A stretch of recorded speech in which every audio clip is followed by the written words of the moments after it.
Christina? Yeah, Christina. And Brian. Danny and Brian. Awesome. Thank you guys. Thank you so much. Thank you. Really busy, right? What's that? Are you really busy? It's been busy. But you know, it's this book is a total labor of love for me. Yeah. So to like be busy talking about my book, signing my book, Yeah. it's like what could be cooler than that? Yeah. It's like it's busy, but it's like it's just such a joy. Oh, you know? it's a great book. So Thank you. I'm glad that it's working out. Thank you so much. Thank you. So I have a question. Yes, Clearly. please. You start? That's good. Yeah. What inspired you or caused you to write about Brian Epstein, the manager of the Beatles, in your graphic novel, The Beatles? Yeah, so I'm a lifelong Beatles fan, so I'm certainly coming from that place. But when I was in business school, which was 21 years ago, I was dreaming about working in the entertainment industry and being a little geeky. I'm happy to fly that flag, especially in a place like this. I'm a geek, and yeah, you know. And so I thought, if I'm going to work in entertainment, I should study the lives of the great entertainment visionaries. Okay. And believing that the Beatles were sort of the team or Brian and the Beatles were the team that wrote that rule book, I thought I should study the life of Brian Epstein. And I was interested in the Beatles stories. I was a Beatles fan, Yeah. and as I said, wanting to work in the business, so I wanted to know, how did he get them a record deal when no one wanted to sign them? Yeah. How did he come up with the suits and the haircuts? How did he get Ed Sullivan to book them when a British band had never made an impact in the United States? Like, these are the stories I was after. Yeah. And they're in the book, as you know, and they're great stories, and they're inspiring, and if you're a Beatles fan, it's particularly fascinating to learn these inside details. But it was the human side of his story that really struck a deep chord for me. I mean, you know the story, but he was gay at a time of when it was illegal. He was Jewish at a time of pervasive anti-Semitism, and he was from Liverpool at a time where Liverpool, prior to the Beatles, had no cultural influence. So in a lot of ways, I think of him as the ultimate outsider, sort of a misfit in his chosen field. You know, you've got this gay Jewish man running around Liverpool saying, I found a local band. They're going to be bigger than Elvis. They're going to elevate pop music into an art form. It was kind of crazy, you know? It was. And for me, like, I don't want to pretend that I had that degree of obstacles in my life. You know, certainly he had a lot harder than I ever did or ever will, but I could relate to that sense of being an outsider. You know, I produced Green Day's American Idiot, and like, you know, I was a young guy of Indian origin running around saying, I want to put a punk rock album on a Broadway stage. You know, it was also kind of crazy, but people laughed at me. They were like, that's crazy. And so, again, not the same degree of obstacles, but I could relate to that struggle. Yeah. You know, that feeling like you've got an amazing idea that could be inspiring, and you want to share it with the world, and chasing that big dream. I know that sounds awfully cheesy, but I think that's the Brian Epstein story. Yeah. So that's what really stuck with me over the years. Okay. And you know, I think that it's as much as I am a Beatles fan, it's the human side of his story that made me want to share it. Because I feel like, apart from just teaching people about the Beatles, it's an inspiring story. I mean, it inspired my life, and I hope if I've done my job correctly, it'll inspire others. Yeah. How long did it take you to actually work on this story alone? Yeah, so I started researching it literally 21 years ago, and I love dropping that number because I turned 40 last year, so I can literally say I've been working on it more than half my life. Exactly. You know? And the other thing is, like, when you think about 21 years ago in perspective, it's like there's no Wikipedia, there's no YouTube, there's no Google. You know, there's sort of none of these online resources. You know, and there's no books about Brian Epstein in print. There's one excellent book that's been out of print for a number of decades called The Man Who Made the Beatles. Yeah. You can find it now pretty easily online, but 21 years ago it was impossible to find, you know? So it was this like mystery that I was trying to uncover. It was and most of my research I wound up doing through interviews because I didn't have any other choice. Yeah. You know, so that process started 21 years ago. Yeah. The process of the book and the film, which I started sort of simultaneously, was a decade ago. Okay. You know, so it was 10 years ago that I thought, I've acquired all this amazing information about Brian, now I want to tell his story. Yeah. So it's been a long time coming. As you were researching and writing the whole story, I know you have more of a background in like visual arts, like Broadway productions and such. Yeah. Did you always, and now you're making a movie based off of the novel, did you always have a vision of like making it like a movie production, like a visual medium, or did you always want it to be, you know, a graphic novel at first? Like, were you always writing? That's a great question. You know, I really did envision it as both. Okay. You know, when I first decided 10 years ago that I wanted to tell the Brian Epstein story, my main background, had been theater. So immediately I, sort of thought, okay, is this a Broadway show? Because that's what I know, you know? And the way that I wanted to tell the story just didn't feel Broadway to me. Okay. So when I thought, what's the right medium for this? For whatever reason, it struck me in terms of colors. It starts off in 1961 Liverpool, and you've seen the book, so it's very dark, drab, gray, industrial. I thought of it as being very black and white, and it ends in 1967 London, which is the birth of the Summer of Love. It's the dawn of the psychedelic era. It's very technicolor. Colors everywhere. Yeah, exactly. So I thought of the arc of the Brian Epstein story as mirroring the arc of the movement from black and white to color. And maybe that doesn't make any sense, but that's how I thought of it, And to me, the two mediums that most effectively use color to tell stories are graphic novels and films. So from the very beginning, I thought of it as both. I said those are the two mediums that I want to tell the story in. And the truth is, we've been developing both for the past 10 years. Publicly. And I'm glad you asked this question, because publicly it looks like, the book came out in November. I'm so proud of it. It was a New York Times bestseller. We just got nominated for 2 Eisners. Oh, that's great. It's amazing. We were nominated for a Lambda Award, a Lammy, for Best LGBT Graphic Novel, which is amazing. This is so cool. And it's wonderful, and I'm so proud of it, but everybody assumes that, the book came out and was a big hit, so that's why that's overnight they're making a movie, because that's what you do, And that's not true. It's been in the works for a decade, One of the exciting things about the movie is we've secured music rights.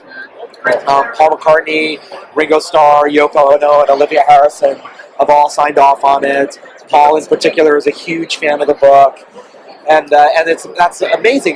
We're the first film ever about the band to have secured their approval and to have gotten music rights. And again, everyone thinks that sort of came in the wake of the graphic novel, but the truth is that took me 3.5 years to do. So we've really been doing both simultaneously. Okay. And I should give the book its credit. There's no question that in the wake of the success of the book, the film has been exponentially moving forward.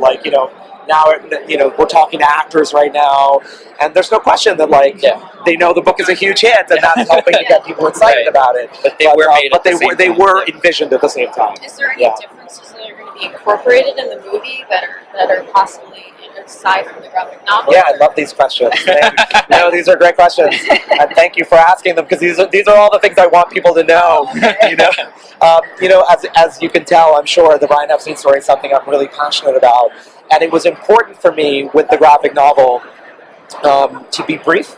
It's 128 pages, and I wanted it to be a medium where, somebody who doesn't care about that subject might see it. I didn't do the art, so I'm not patting myself on the shoulder, but the art's breathtaking. So somebody might pick it up, flip through it, be like, oh, the art's gorgeous. It's $20. It's 120 pages. I could read this, pick it up in an airport, and be like, oh, I could read this on the flight. It's I wanted it to be like that, accessible. But one of the challenges with that is, I wasn't able to tell all the stories, because it's a big story. So the thing about the film is we call it an adaptation of the graphic novel because that's easy for people to understand. But but talking to you guys, if I get a chance to really get into it, I really call it an expansion of the graphic novel. So there are stories that we weren't able to tell in the book because of space. I'm going to tell in the film. The two that I like to talk about are the Pete Best story. He was the first drummer of the Beatles, and one of Brian's first jobs as manager was to fire Pete Best. And this was a story that I ultimately decided it would be irresponsible if you were telling the Beatles story to not tell the Pete Best story. But if you're telling the Brian Epstein story, it's important, but maybe not irresponsible. So I left it out of the graphic novel, but I'm going to put it in the film. And Brian's relationship with his dad. Brian's dad actually died a couple months before he did, and this was a very, obviously very meaningful moment in his life, and I think contributed to his downward spiral. And it was too much to get into in the book, so I left it out of the book, but we're going to get into it in the movies, And I think I mentioned, we have music rights, and which is such a huge honor. It's very exciting. But as a result of that, like, we're going to use them. We're going to have so we're going to have a lot of music sequences. And I think Andrew and Kyle, the two artists on the book, did an amazing job. And poetically, I will say that, like, those pages sing. I think you can almost hear the music in those pages. But being technical, they don't sing. Like, the book doesn't break out into song. Yeah. And so a film can. So we're going to have a lot more music sequences in the film than were in the book. So, these are some of the differences. Yeah. Since your background is in theater, are you making the movie as theatrical as possible, as you will? It is definitely going to be theatrical. Okay.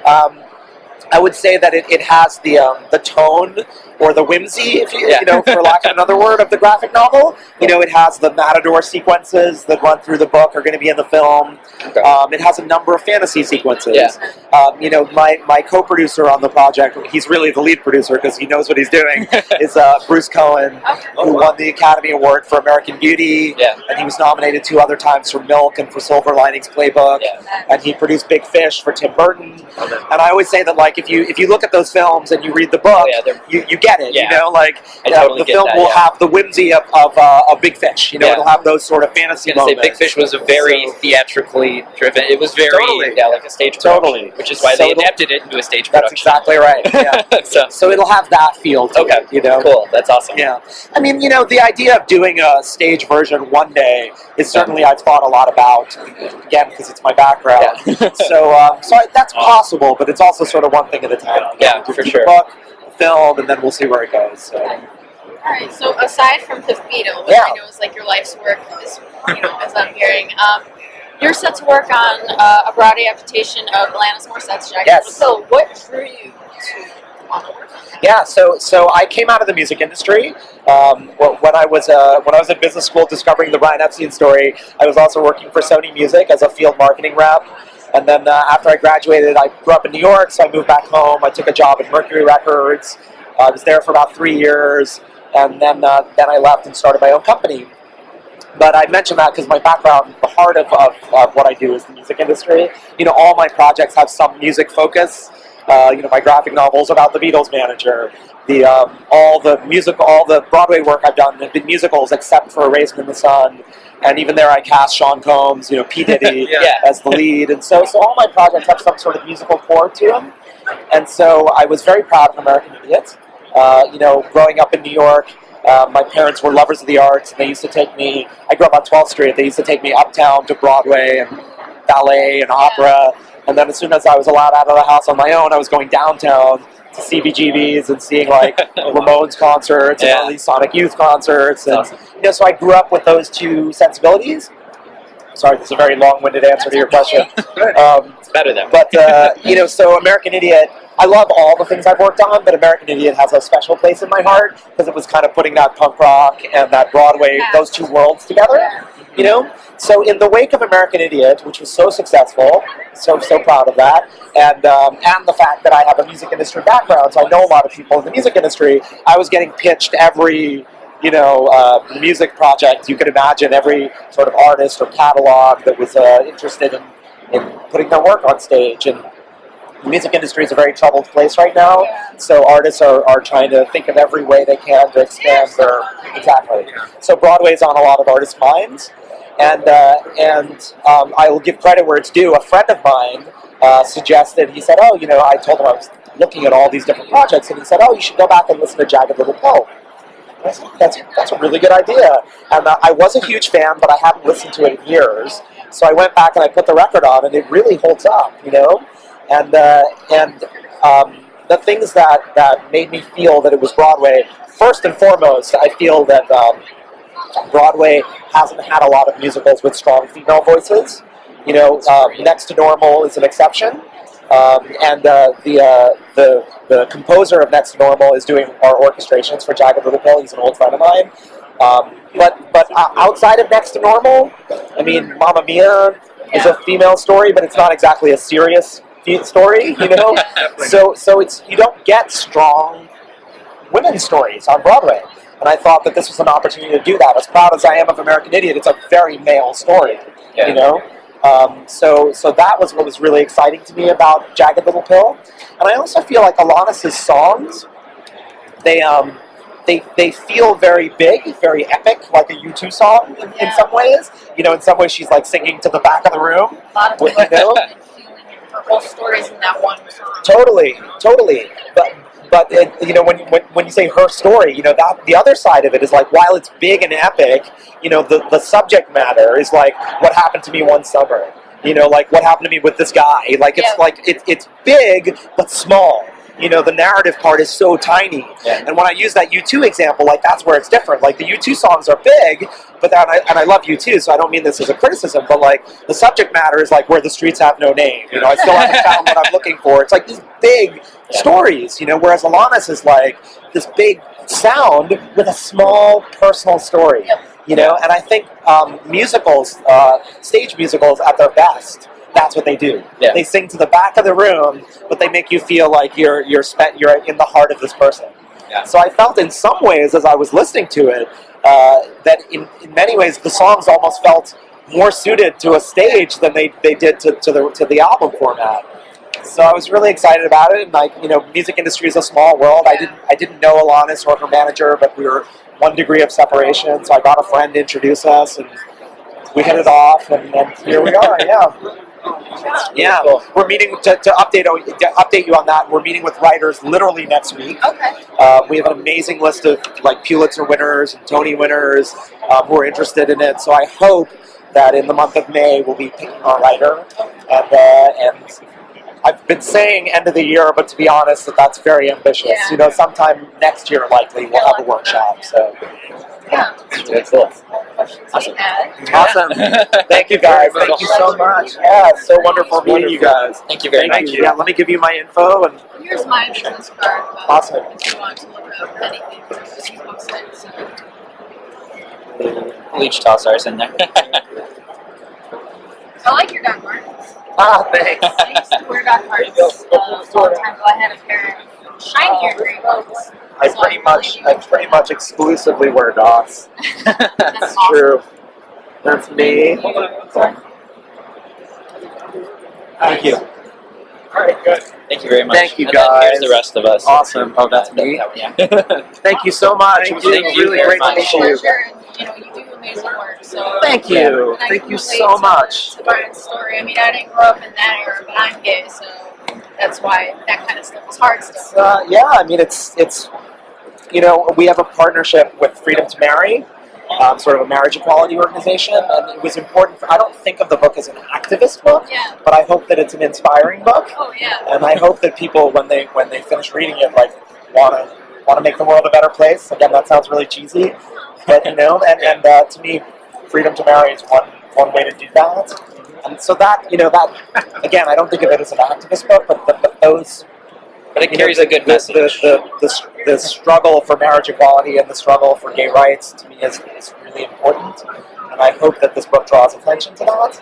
You know, I always say I don't know that's the struggle personally. Like I've never had that obstacles. You know, I'm not gay, but when my wife and I got married 9 years ago, like instead of wedding presents, we made a big donation to Freedom to Marry, and we highlighted them at our wedding, and it was one of these moments where, you know, we're both sort of progressive, and you're like, you know, we didn't think we cared much about getting married outside of like the tax brackets and all that nonsense. But when we were engaged, all of a sudden we were like, wow, this is kind of cool. This is really wonderful. And it was hard for us because we had a lot of gay friends, many of whom had been together longer than we had been, you know, and they were being told that they couldn't experience that. We were like, that's fucked up, you know? And so we wanted to do something about that. So it's something that's been really important to me. And this was like a few years before I started working on the Fifth Beatle. So it's something that's been important to me for a long time. So I'm glad that was meaningful to you. So, yeah. Thank you. Thank you guys. Thank you. It's really wonderful to meet all of you guys. Thank you so much. Yeah. Thank you. Thanks, Have a guys. good one. Good luck. Thank you.